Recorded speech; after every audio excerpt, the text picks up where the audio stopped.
Hello மக்களே, எல்லாருக்கும் வணக்கம். தளபதி விஜய் அவர்கள் 2 நாளைக்கு முன்னாடி திருச்சியில் பிரச்சாரம் மற்றும் ரோட் ஷோ போயிருந்தாங்க. இந்து, முஸ்லீம், கிறிஸ்டின் 3 கோயிலுக்கும் போய் தன்னுடைய பிரார்த்தனையை மேற்கொண்டு வந்தார். இதை பார்த்து நிறைய பேர் ஓ நீ போய் சர்ச்சில் மண்டி போட்டு வேண்டிட்டினா உனக்கு முதல்வர் பதவி கிடச்சிருமா அப்படின்னு சொல்லியிருந்தாங்க.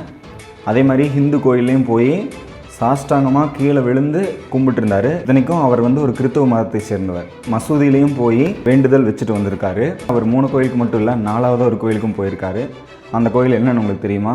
நேற்று நடந்த கடைசி கட்ட பிரச்சாரத்தில் தளபதி விஜய் அவர்கள் சென்னை நந்தனமில் பிளாஸ்ட் லெவல் பேச்சை கொடுத்துருந்தாரு. அன்றைய பேச்சின் முடிவில் மக்களை பார்த்து கையெடுத்து கும்பிட்டு 4வதாக மக்களை கடவுளாக அவர் நினைக்கிறாரு அப்படிங்கிறத நிரூபித்து எல்லோரும் விசில் சின்னத்துக்கு ஓட்டு போடுங்க அப்படின்னு சொல்லி கேட்டிருந்தார்.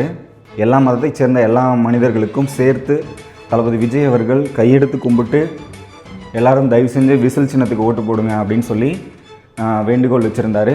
உங்கள் எல்லாரையும் கையெடுத்து கும்பிட்டு கேட்குறேன், ஸ்டாலின் சார்கிட்ட இருந்து நம்ம தமிழ்நாட்டை காப்பாற்றி ஆகணும்.